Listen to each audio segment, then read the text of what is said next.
Hello అండి, అందరూ ఎలా ఉన్నారు? ఈరోజు చింతకాయ చేపల పులుసు పెడుతున్నాను. ఎలా చేయాలో చూపిస్తున్నాను చూడండి. ఇవిగోండి చేపలు. ఇవి చేపలు ఏంటంటే అండి, ముద్దాకు బరుగులు అంటారు కదండి, సముద్రం చేపలు. ముద్దాకు బరుగులు, కొన్ని కానాగిరిసలు కూడా ఉన్నాయి చేపలు. ఇదిగోండి అల్లం వెల్లుల్లిపాయ పేస్ట్, ఇది ఉల్లిపాయ టమాటా పేస్ట్, ఇది పచ్చిమిర్చి. ఇదిగోండి చింతకాయలు మనం ఉడకపెట్టుకున్నాం. ఇదిగోండి చింతకాయలు ఉడకపెట్టుకున్నాం అన్నమాట. స్టవ్ వెలిగించి మట్టి పాత్ర పెట్టాను, ఎందుకంటే ఒక తొందరగా హీట్ ఎక్కదని. ఇదిగోండి ఆయిల్ పోస్తున్నాను.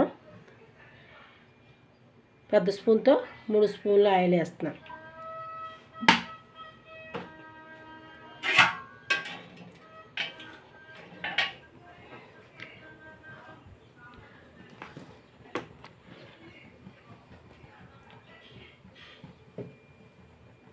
ఆయిల్ హీట్ ఎక్కిన తర్వాత మనం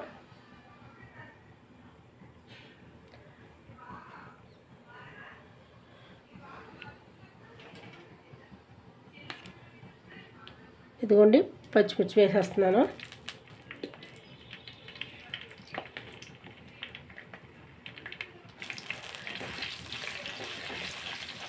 ఇందులో పేస్ట్ కూడా వేసేస్తున్నాను. అల్లం ఉల్లిపాయ పేస్ట్, టమాటా పేస్ట్.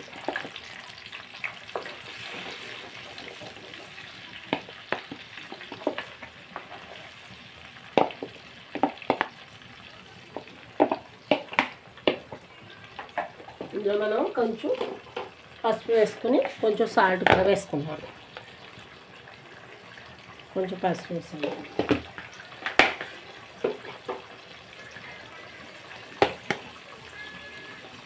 ఒక స్పూను సాల్ట్ వేసాను. చింతకాయ పులుసు చాలామందికి ఇష్టం, చాలా బాగుంటుంది కూడా. ఇందులోనే మనం అల్లం వెల్లుల్లి పేస్ట్ కూడా వేసేసుకుందాం.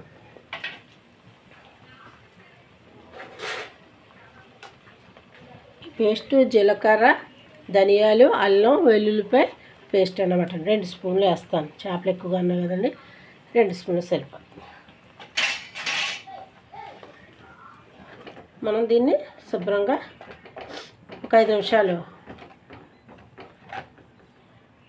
మగ్గడానికి మూత పెట్టుకుందాం.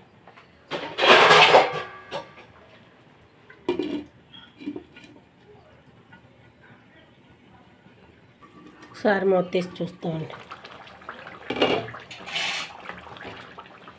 శుభ్రంగా అల్లం వెల్లుల్లి పేస్ట్ అది శుభ్రంగా ఉడికిపోయింది. మసాలా అంతా దగ్గరికి ఉడికేస్తుంది. ఈ చింతకాయల బూత్ మా నాన్నగారికి వచ్చిందనమాట. నేను వెళ్ళి చింతకాయలు తెచ్చారమ్మా. ఈ చింతకాయలు చెట్టు చేపలకు బాగుంటాయి, సముద్రం చేపలు. సరే అడిగారు కదా అని ఇందులో ఇప్పుడు మనం కారం వేసుకున్నామండి. తగినంత కారం వేసుకున్నాం. చింతకాయ పులుసు కదండి, కారం ఎక్కువ పడుతుంది. ఇదిగోండి కారం ఒక 4 స్పూన్లు వేసాను. తర్వాత చూసుకుంటాం.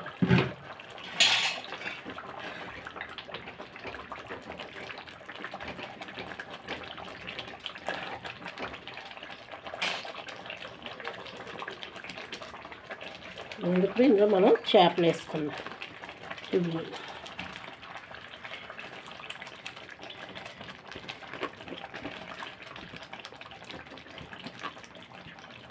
చేపలు వేసుకుని ఇందులో కొంచెం వాటర్ వేస్తాను.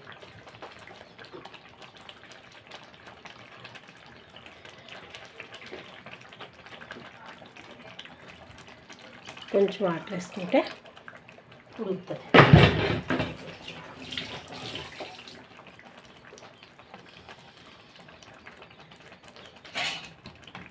ఇందులో మనం అప్పుడు చింతకాయ పులుసు మొత్తం తీసుకుని అప్పుడు వేసుకుందాం. కొంతసేపు ఇవి ఇలాగా మగ్గనిద్దామండి. కొత్తిమీర ఉంటే బాగుంది. ఒకసారి మనం చూద్దాం. చూడండి కొత్త ఉడుకుతుంది కదా. ఒకసారి ఇలా గుడ్డ పట్టుకుని ఇలా అనేసుకుని ఇప్పుడు ఇందులో చింతకాయ పులుసు వేసుకుందాం. ఇదిగోండి చింతకాయ పులుసు వేస్తున్నాను. ముందు కొంచెం వాటర్ వేసుకుని ఆ చేపలు అందులో వేసుకుని ఉడికించుకోవాలన్నమాట అండి. ఉడికించుకుంటే ఉప్పు, కారం, అల్లం వెల్లుల్లి పేస్టు, ధనియాలు పొడి, జీలకర్ర పొడి అన్నీ కూడా వాటికి పడతాయి అన్నమాట అండి.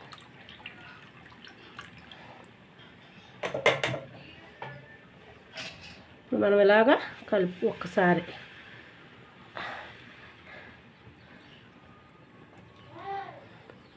చింతకాయ పులుసు ఎంతమందికి ఇష్టమో చూడండి. మా నాన్నగారు చూడండి 80 సంవత్సరాలైనా చింతకాయ పులుసు కావాలని నిన్న గబగబా వెళ్ళిపోయి 20 రూపాయలు చింతకాయలు తెచ్చేసారు.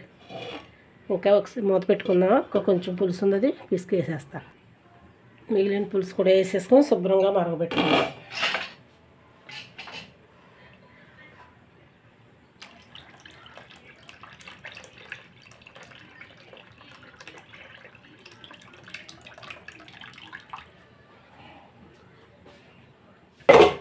మొత్తం వేస్తామండి. మనం ఒకసారి ఇలా కలిపేసుకొని కిలియాలు కానీ, ముద్దాకు పరుగులు కానీ, కానాగడుసులు కానీ పులుసు బాగుంటుందండి ఇలా చింతకాయ పులుసు పెట్టుకుంటే. ఇప్పుడు మనం కొంచెం సాల్ట్ కూడా వేస్తామండి. ఇందాక 1 స్పూన్ వేసాను. ఇప్పుడు శుభ్రంగా 1 స్పూన్ సాల్ట్ వేసి దీన్ని శుభ్రంగా మరగపెడదాం.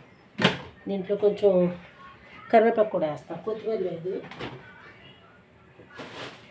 కొంచెం కరివేపాకు వేసుకుంటాం.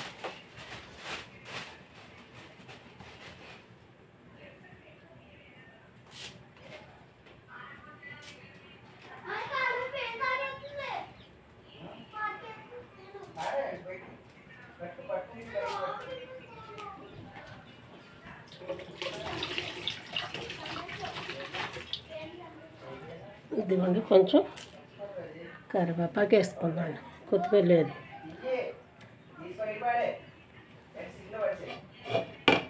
మూత పెట్టేసుకుని బయట వేయమ్మా, ఇక్కడ వేస్తావా.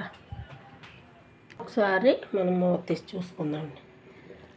అదిగోండి పులుసు మరిగిపోతుంది.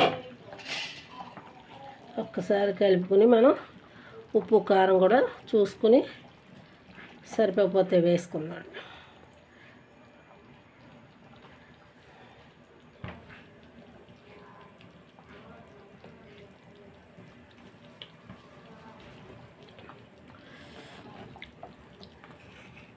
సరిపోవచ్చు. కారం కొంచెం వేద్దామండి. కారం తక్కువ. చింతకాయ పులుసు కదండి, కారం ఎక్కువ పడుతుంది. 1 స్పూన్ వేస్తా.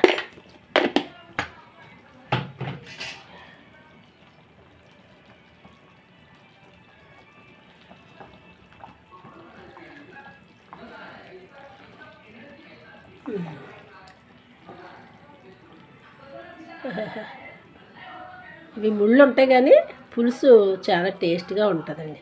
సముద్రం చేపలు, ముళ్ళు చేపలు బాగుంటాయి. ముద్దాకు బరుగులు పులుసు బాగుంటుంది. మా నాన్నగారికి తినాలనిపించినట్టు చింతకాయ పులుసు గబగబా వెళ్ళి తెచ్చేసారు. ఉడిద్దండి నాకు కూడా భయం అవుతుంది.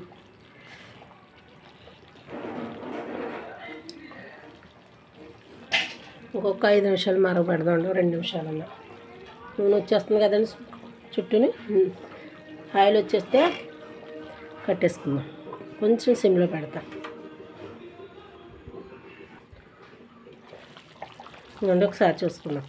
మరిగిపోయింది. ఇదిగోండి ఆయిల్ శుభ్రం వచ్చింది కదా.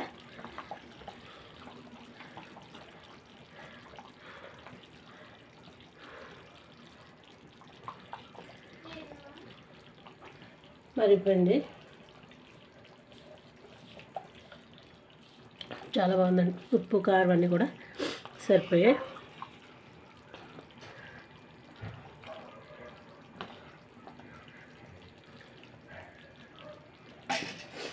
మనం ఇప్పుడు స్టవ్ కట్టేసుకుందామండి. స్టవ్ కట్టేసుకొని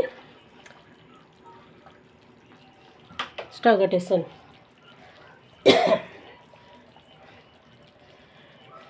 ఇంకా మరుగుతుంది చూడండి. ఇదిగోండి చింతకాయ చేపల పులుసు